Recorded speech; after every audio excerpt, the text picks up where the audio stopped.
Uh, so I'll try and keep this to like half an hour, 40 minutes, and then we can do questions after that, but I think it's also nice if you want to ask questions in between, yeah, because by the time you get to the end of it, then sometimes it's like you sort of lost the enthusiasm. So just to give a very brief introduction about myself, I've been in practice for about 20 years.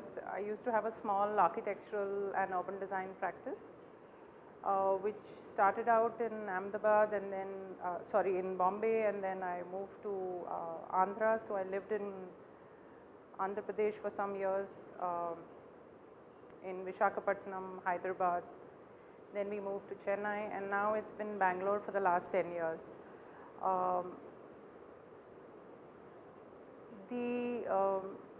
So the first 20 years, I had this small practice, and towards the last 5-6 years of that practice, I was doing urban design work. And if somebody here is not familiar, I'm going to very quickly define these terms before we get started. So while architecture is about the design of buildings, urban design is a discipline where we design spaces between buildings. So a very good example of that would be the design of a campus. In the design of a campus, you do both architecture, you design buildings, but you also sort of craft the spaces between buildings. So the other term that we use for this is the built space and the unbuilt space. So architecture is about built space and urban design is about the unbuilt space. And I started sort of doing a little bit of this urban design work towards the last few years of my practice. And then over the last 5-6 years, I've been enrolled in a PhD, which I've only recently completed. So the PhD was in the discipline of urban design. And while, you know, in the Western countries, when you talk about urban design, you're talking about public spaces, and in Western countries, public spaces are usually parks and playgrounds and things like that. You're looking at, you know, a neighborhood park or a playground. But one finds that in India, our public space, our primary public space is really the street. And unlike elsewhere, we seem to really, you know, do all our public social interaction on the streets rather than in these designated public spaces. And I started getting interested in that, and I chose to, for the PhD, to study what was called the everyday practices of the streets. And everyday practices, you know, everyday practices can be social practices, cultural practices, religious practices, economic practices, political practices. So economic practices would be informal vending. Political practices would be, you know, a protest which happens, you know, for example, here in Bangalore, it would happen at the steps of the town hall. So that would be a political practice that's happening in a public space. And one finds that while in the West, the street is really, you know, a connector where that sort of, you know, for people and cars to move. In India, the street is really a container, and it contains all these everyday practices that we just talked about. And in this research here, which is primarily the PhD research, I'm looking at one such practice. I'm only looking at the economic practice. So I'm only focusing on the street vending. And the research eventually develops a model, but this model can be actually used across all the practices. So, it can be used, the model that has eventually emerged from the work is a model that can be used for understanding economic practices better, but also the social, cultural, religious practices. So, I'll get started. So, I'm going to talk about,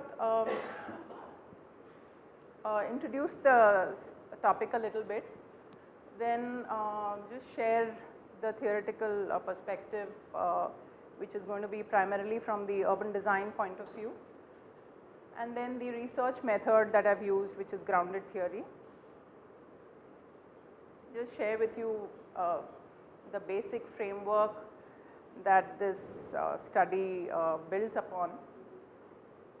Then the fifth one, the antecedents of urban informality, is primarily the findings, and lastly the conclusion. So, we all know that in India we use urban spaces. When I say urban space here, it's sort of synonymous with public space. We use public spaces on a temporary basis, and the reason for this is that you are as a informal vendor, you are not really expected to pay a rent or to have any economic, there are no economic implications of using that space. So, it becomes very easy for somebody who's migrated from outside to earn a livelihood in the city, because then they use the public space as a site for their livelihood. What I found was that although the informal sector had been studied extensively, what had not been looked at that much was how this connects to urban space. Nobody had really been looking at the spatial practices that are linked to these economic practices. So, I have been looking at primarily the spaces that do not feature in the formal planning processes, and specifically looking at the context of a marketplace or a market precinct in the city. So, the context is a market precinct in Bangalore, and just to sort of clarify that when I use the term informality, it is not economic informality that I am referring to, but spatial informality. And a very simple definition, its use of space for functions that it is not officially designated for. So, for example, if the footpath is used for vending instead of for walking, then that's an informal use. If the road is being used for walking instead of for cars to move, then that's an informal use, and so on. Just to sort of refer to, Vanessa Watson, who heads, who's part of the African Center for Cities in Johannesburg, she talks about these different forms of informality in the South, in cities of the South, and so there's a very nice classification that she shares.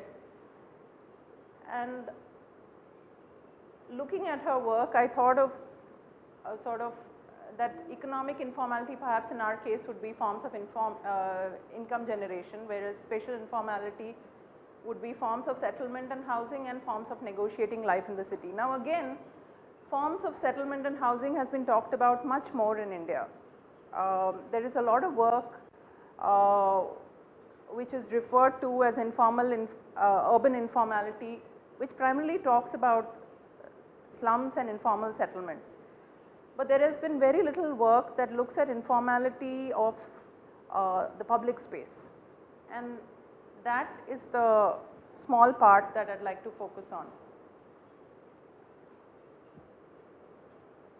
Like I said, within this public space, we are looking at everyday practice, and I've used, of course I'm sort of skipping that part here, but I've used a definition of everyday practice that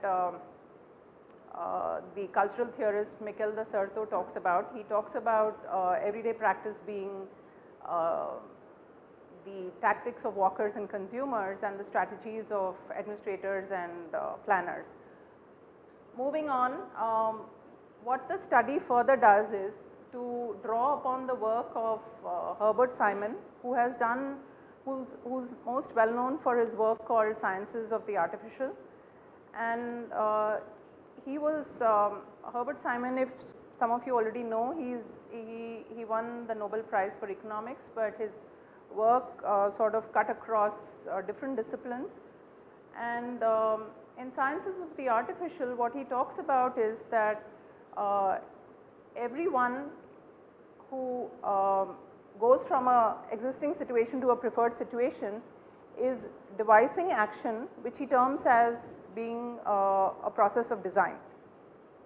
So taking that definition, what we can therefore say is that an informal vendor is as much a designer, a pedestrian or any other stakeholder in the public space is as much of a designer as a formally trained urban designer or urban planner. So that is sort of the premise on which this research is based.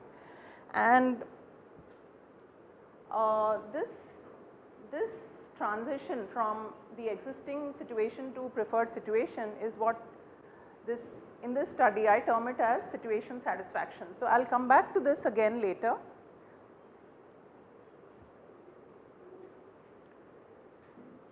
The attempt was, why is it that vendors are doing what they are doing? So why is it that they are, for example, choosing a certain location? Why is it that they are deciding to move from a certain location? So again in this research, the situation that we have looked at earlier, I equate that in the research to location. So I have been interested in looking at what is the existing location of a vendor and what is his preferred location. So the research question, it may seem like I am jumping a little bit, but so the research question is to use this logic of design framework, which is what Herb Simon proposed, and to see whether that can help us understand the antecedents of urban informality. What comes before the vendor's decision? So if he decides to move from a given situation to a preferred situation, what is the logic that he uses to make that decision? So that is what this is based on. Now, as far as the theory part, the literature is concerned, there have been, so these are in the urban design, urban planning disciplines, these are the people who have been sort of studied extensively. There is Jeffrey who is at the University of Washington, Seattle. He has been looking at how communities, can be incorporated in the planning and the design process. That is primarily, when he says community design, he is talking about participatory planning. Then there is Alison Brown, who has written extensively about the contestation of space, and there have been others who have talked about the politics and economy of communities. There has been in the planning domain, there has been Ananya Roy. Then there's others several other people who've talked about informality being a mode of urbanization, being a mode of production of urban space and things like that. Then there has been also Nikos Salingaros, who is actually a mathematician who has been working along with architects and urban designers, and who has suggested that it's not enough for us to just look at the physical components of the urban space, that we should look at networks of people and the flows of people, and we should understand how therefore the physical and the social components connect with each other. So primarily, as I said, I have sort of started out from the fact that informality is complex. As Salingaro says, it's complex. We need to understand that there are multiple layers, and we need to understand what are the relationships between the different parts that constitute that informality. This is where the data collection or the investigation was located in the Russell Market area. Most of you are familiar with it. It's in Shivaji Nagar. And it's really that one street, you know, in the little key plan that you see, the stretch of road that goes from St. Mary's Basilica to Russell Market. So it's only that much. You find that, you know, at different times of the year, because of the different religious festivals, there is so much. So this really becomes that street as container. It's a absolutely phenomenal example of street as container, because you really see all the different cultural and religious practices taking place here, not all at the same time, but at different times of the year. And on an everyday basis, when you start the day, when the day starts in the morning at 5 or something, there's a tomato auction that happens on the road. So the tomato auction starts at 5:30, ends at 8:30 in the morning. From 8:30 or 9 in the morning till 5 and 6 and 7, there is another kind of vending that happens, which is primarily, you know, vegetable vendors and vendors selling purses and shoes and things like that. And when Ramzan happens, there is a lot of food vending. When the 10-day St. Mary's feast happens, the place is completely transformed, and all of the activities of the feast actually take place on the street. So you really see, although it's a very small area to study, you actually see a lot of things there. The same thing just to show, and also if you sort of, if one were to zoom out of this and look at the Google Earth map, it's very interesting that Russell Market really sits at the center of this urban fabric, and it's always been, you know, one of the inner city. Of course, Russell Market and Shivaji Nagar has been one of the inner city cores, the other one being Chickpet. But Russell Market really sits at the center of that core. And onto this side is the Shivaji Nagar bus terminal, which also has quite an influence on what happens on the street. Primarily because this stretch of road between the bus terminal along the Boring Hospital and going towards Commercial Street becomes again an area which has very high footfalls. So as far as street vending is concerned, this is a very sought after area. Now coming to the method, grounded theory has I don't know if, is anybody familiar here with grounded theory? So grounded theory is basically you start with data, so that's what it is. You don't enter the field with a hypothesis or a theory. You start with data, but it's also true that you can, after you have started with the data collection, you do refer to literature quite early in the early stages. So there are, you know, so when it first was proposed, grounded theory was seen as a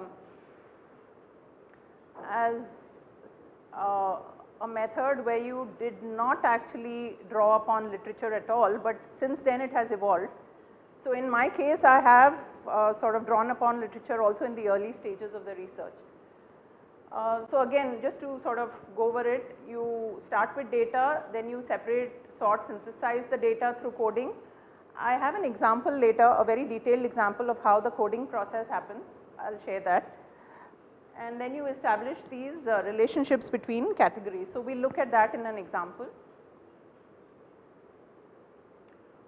Very specifically, there were about 70 interviews that were conducted. Just a note here, this might seem a little confusing that we are starting with data, but it seems as if from the earlier slides that there was already a theory that one was basing this work on. But what has also evolved over the years is that researchers have found that it is best to present grounded theory in the conventional way with literature coming first, data collection and the analysis, because that's how researchers are sort of used to seeing this. So now, although you do data collection first and literature afterwards, you still present it in the conventional way. And that's how I've also tried to present here.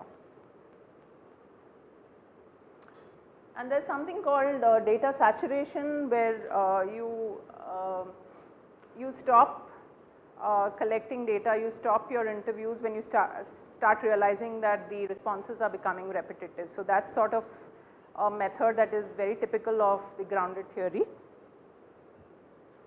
Now I'd like to spend a little bit of time here because this was really the most exciting part of the research.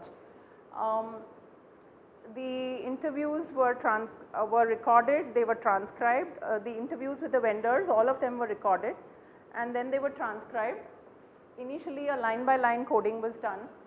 So if you can still read from there, there is bold text here which shows the line by line codes. So the line by line codes, I'll just read it out just so that it's easier. So for example, this particular paragraph, the codes that emerged were existing situation, informal vending, good footfalls, commercial neighborhood, preferred situation, contested space, right. Now in the next stage, in the focus coding, what was done was some of these codes were combined. So in the focus coding, what you do is you combine codes, you delete some codes, you eliminate some codes. So the codes that were kept were existing situation and preferred situation, all right. So those were the codes that were kept. Then for example, in the second paragraph, these are parts of the transcribed interviews. In the second one, there is, for example, a code called social capital, there is reciprocity, spatial negotiation, dynamic usage. In the focus coding, reciprocity was dropped because it was the closest to social capital, and spatial negotiation was also dropped, I think, yeah. So the only one that was kept was social capital. And the third stage in theoretical coding, what you do is you then, so if you read the text in which is in red, how do the categories such as, for example, existing situation equal to preferred situation arise out of an analysis of vendor situations or his situation satisfaction to. So what you basically do is you take the focus code and then you try relating it to your research question, and you ask questions before and after that. So, so for example, you ask questions like what comes after the vendor's decision and what determines his action. So let me just show you. So if you were to look at this logic, this decision, there's course of action. We go back, oh sorry.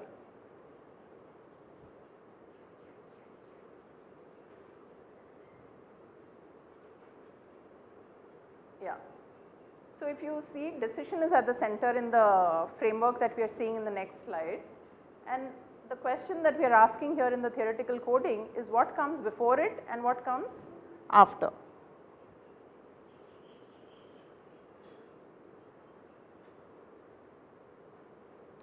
So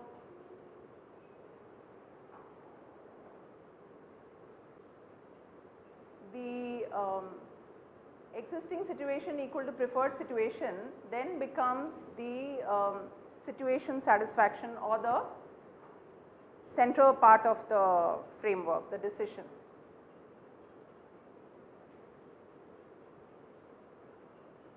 This is the first part, the logic. Now before the vendor decides whether his preferred situation is existing or not the existing, how does he arrive at that decision? What is his logic? So the logic he seems to use is a very simple logic, which actually in the interviews one of the vendors actually suggested this to me. He said it's very straightforward. We make our decisions based on whether vehicular traffic is obstructed, whether we are obstructing a shop owner, or if the pedestrian flow is higher. So then it was just something that came straight from a vendor. What is interesting about this Venn diagram is that the overlap of these, that center space it should be the ideal location, but it never actually occurs in a real life situation because the external factors are changing so much that there is no situation when all three are possible. So do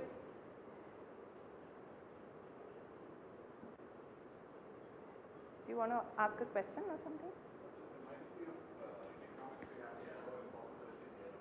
Where there are certain set of possibilities that are possible.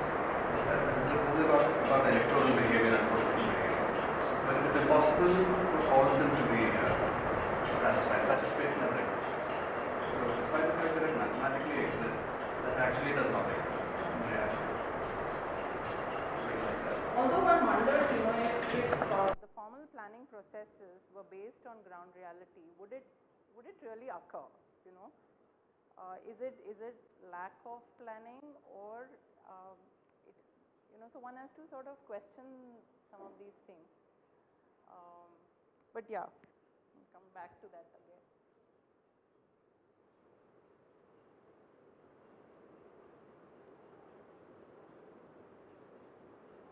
So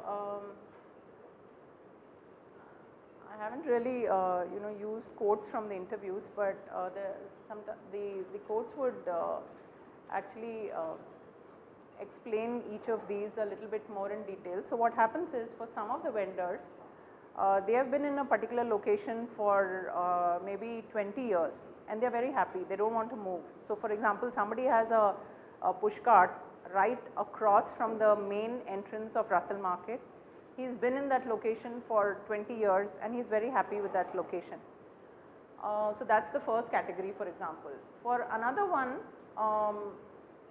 it may not even be about moving location. His idea of having an ideal situation is that he wants to move from being somebody who's selling fried samosas on a push cart to having a restaurant, a small shop, a formal shop that sells food within Shivaji Nagar.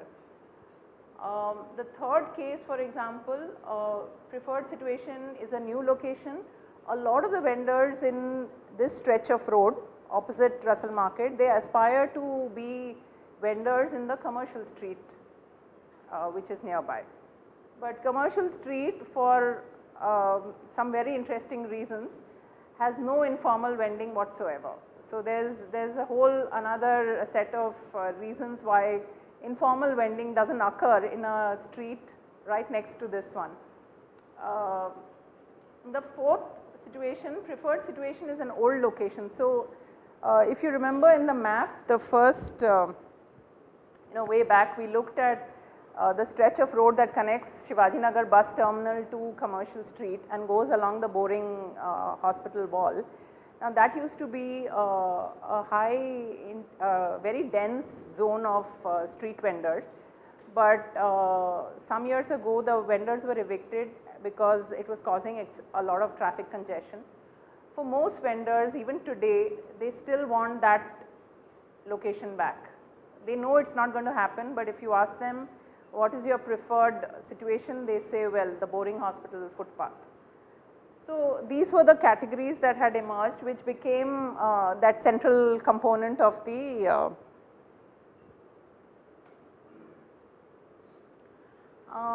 parallelly, I was also trying to physically map some of these things, because particularly in in urban design and in urban planning, we have not really focused on mapping a social phenomena or a social process. Our most of our maps really reflect physical elements of the space. So I was wondering how it would be to actually map this, what is called the human intention, right? My intent to move. How do you map that? So this map actually shows existing situation of 20 vendors. This one looks at the 4 categories, and the spots that are marked are the places where a vendor may aspire to go to, right? Now this is what's going on all the time in the minds of the vendors, and they may actually result in action. So the situation on the ground is actually fairly volatile, in the sense that it changes on a day-to-day basis. If he gets an opportunity, he will move, but he will move only if his existing situation is not equal to his preferred situation. This, for planners, it's really important to have to sort of understand that our plans are fairly static and they need to be as dynamic as this. And how do we get a dynamic plan like that? I mean, who is to sit and record this on an everyday basis? And can a government machinery really function on a plan which is changing every day? But the fact is that on the ground things are changing every day. So how do we keep pace with that? This was another sort of classification which was done, which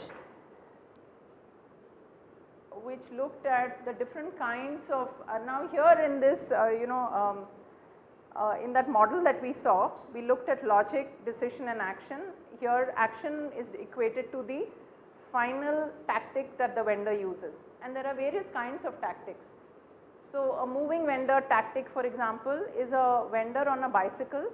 So sometimes you will see a vendor who's selling pomegranates standing outside the St. Mary's Basilica, and he will stand there for an hour and then he just cycles away, and he positions his cycle somewhere else on a neighboring street.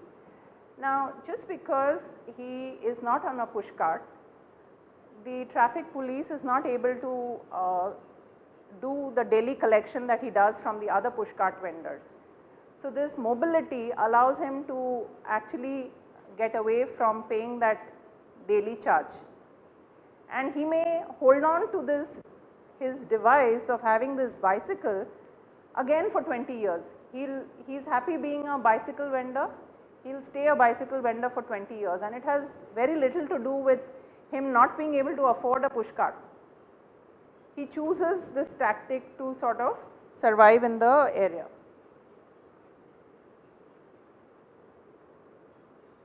This table shows some of the interactions between the different stakeholders. So the traffic police is also a very important stakeholder. The formal shop owner is also a very important stakeholder, because the informal vendor on a daily basis, he doesn't really have to deal with the municipal official. The person who he is dealing with is actually the traffic police and the formal shop owner, because the formal shop owner decides whether a vendor can actually occupy a space in front of his shop or not.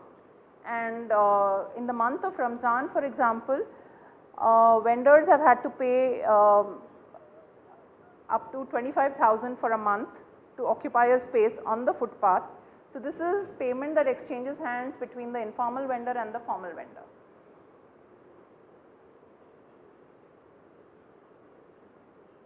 So, coming to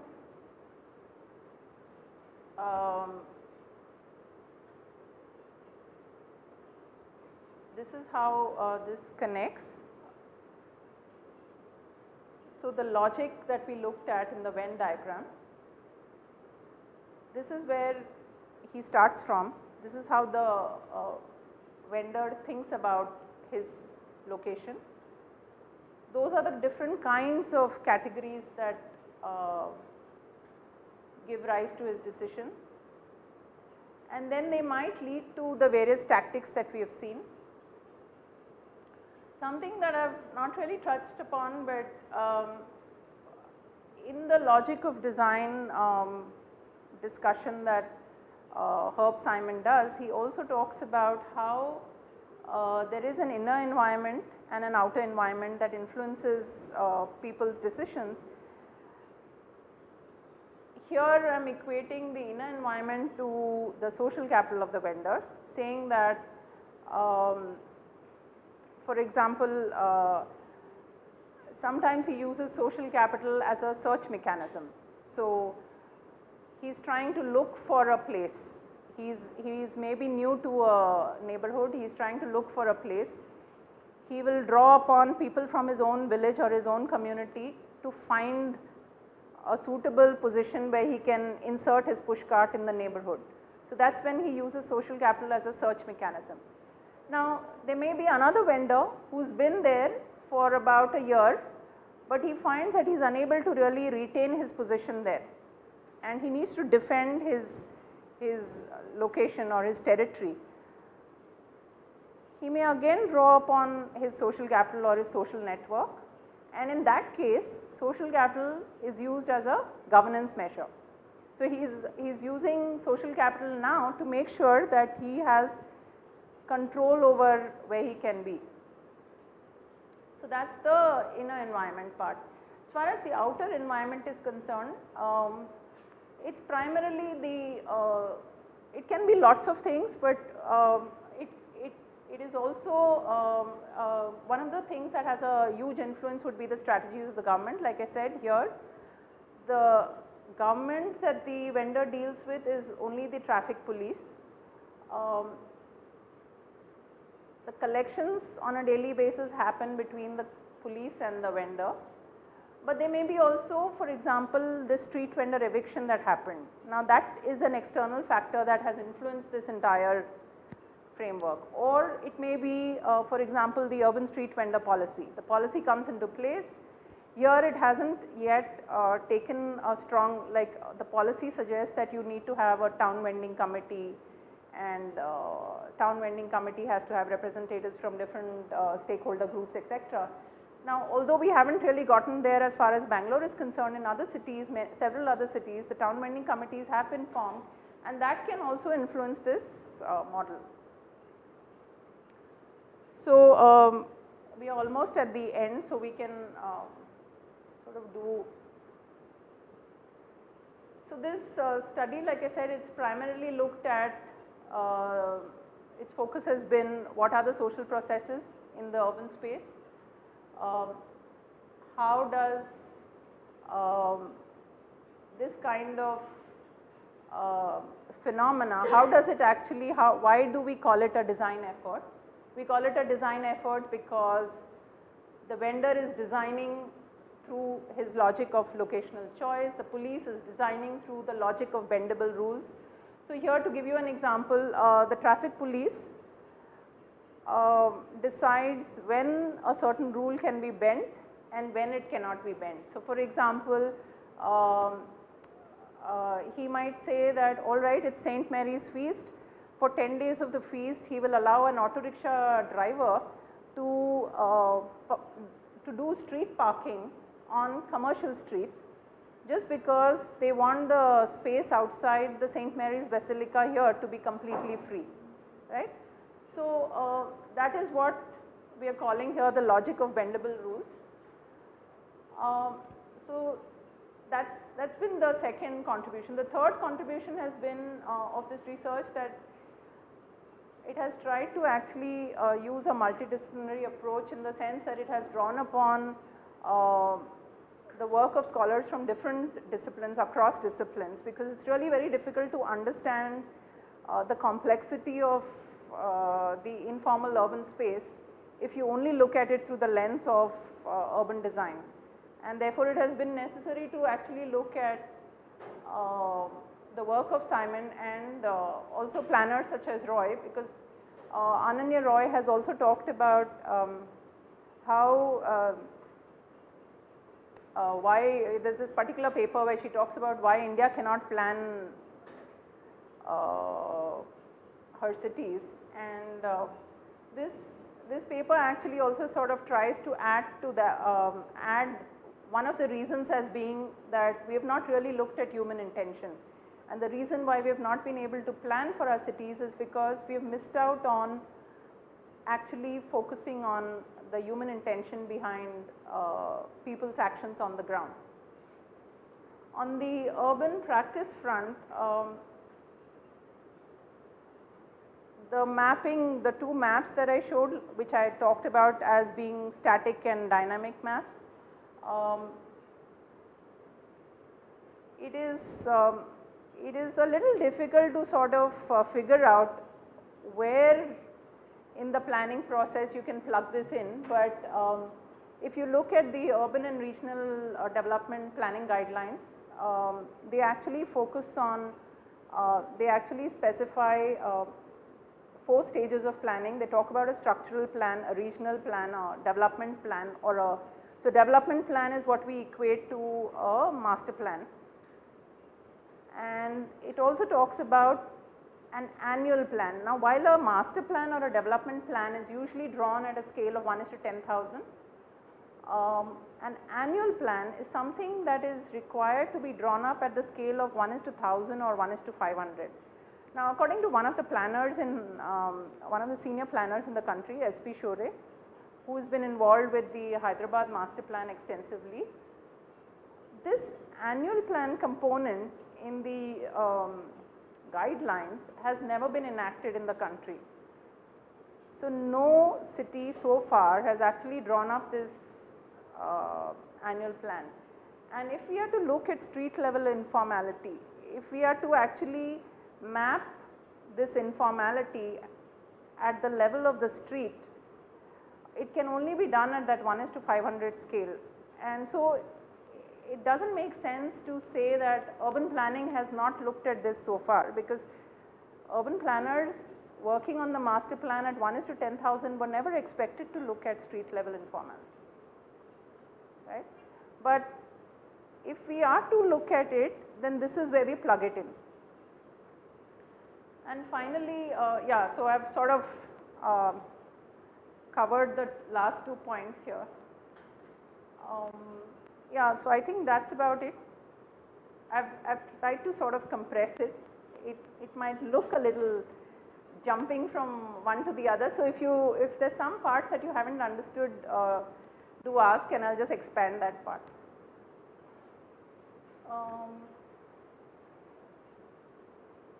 Yeah. So we'll keep this open so that in case you have any questions, we can sort of.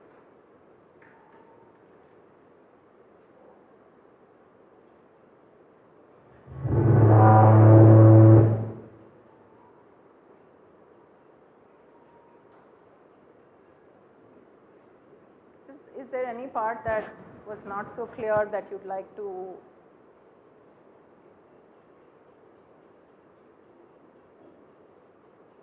No?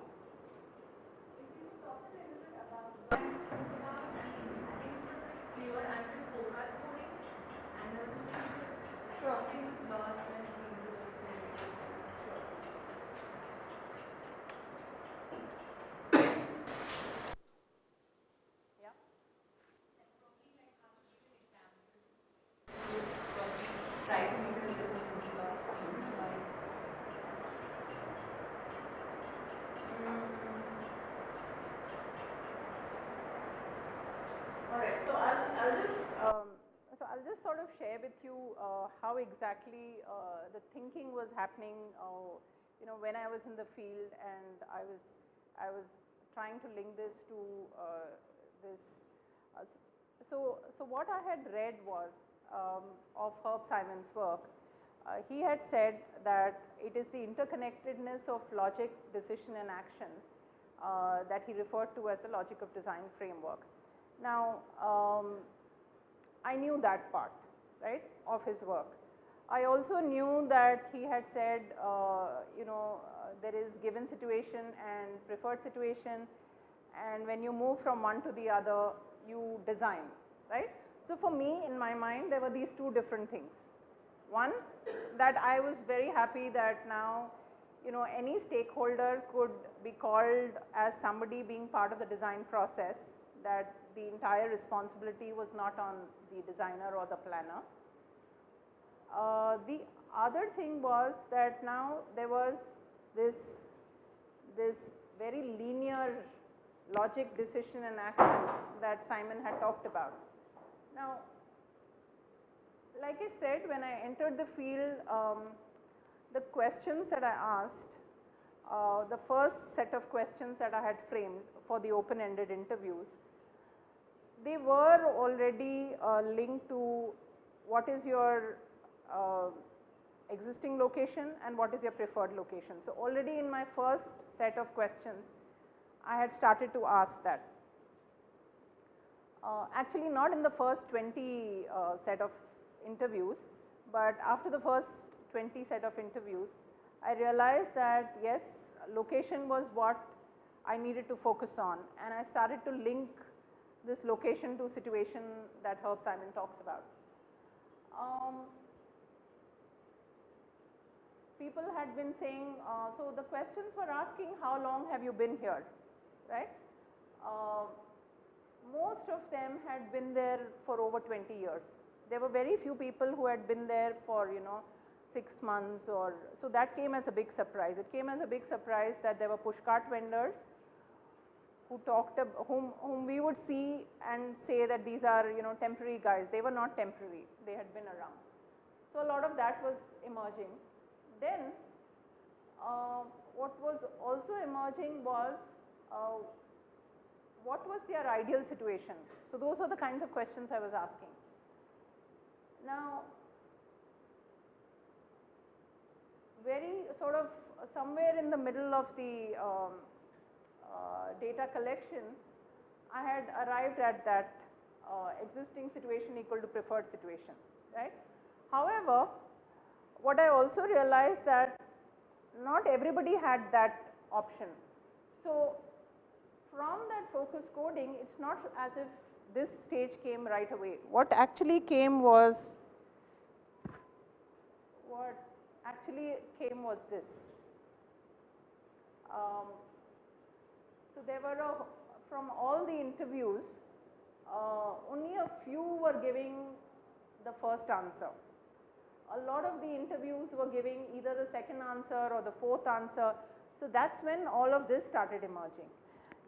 Then you have to, then I, not going back.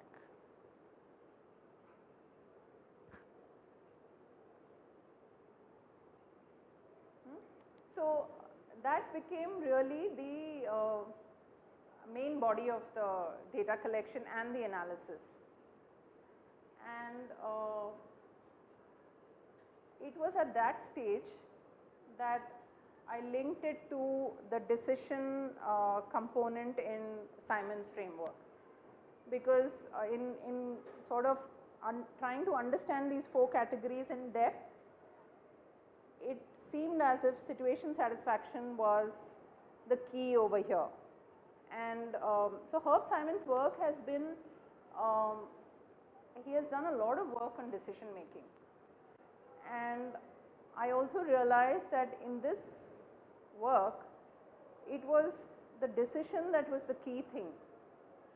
So once I had figured out that all of this was actually linking to that central component, then I started connecting it to, okay, so now these are the decisions they are making, but how are they arriving at that decision? So that's what happened. And then the logic thing came. And of course, tactics I had been studying as a separate thing. So It's actually been not quite a linear process. There have been, you know, happening sort of simultaneously, but also different times of being on the site. Does that make it a little bit clearer? So it's not quite a linear sequence of things.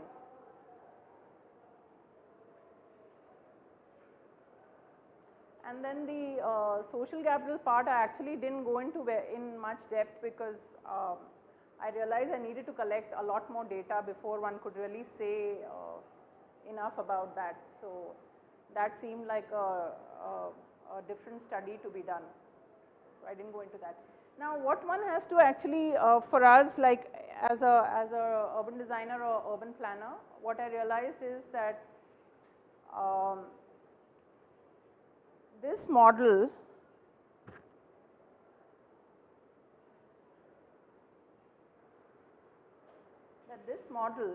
here is applied to the vendor, but until and unless it's applied to every stakeholder in the space, you don't really get an idea of the informality. So in that sense, it's quite limited because it's only looking at one stakeholder. So for example, one would have to look at the given situation and preferred situation of the traffic police, of the pedestrian, of the local corporator, of the MLA, you know, of the formal shop owner.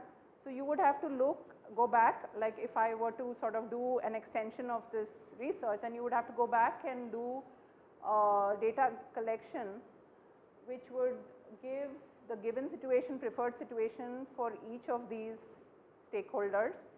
Then a model like that would have to be made for each stakeholder, where you would also find out in depth about the inner environment of each stakeholder, because the social capital of the traffic police would be different from the social capital of the local corporator. The factors that the traffic police can ward off or has to comply with would be very different from what the vendor has to comply with. So yeah, to get a sense of informality, an actual comprehensive roadmap of informality, it would have to be a much bigger study. Yeah, but it's been just yeah, it's just been sort of a very micro level understanding, in the sense that how do you understand what's going on the ground, and what framework do you use. So now this is sort of given some idea that okay, there is a possibility of using this as a framework to go back and understand a bit more.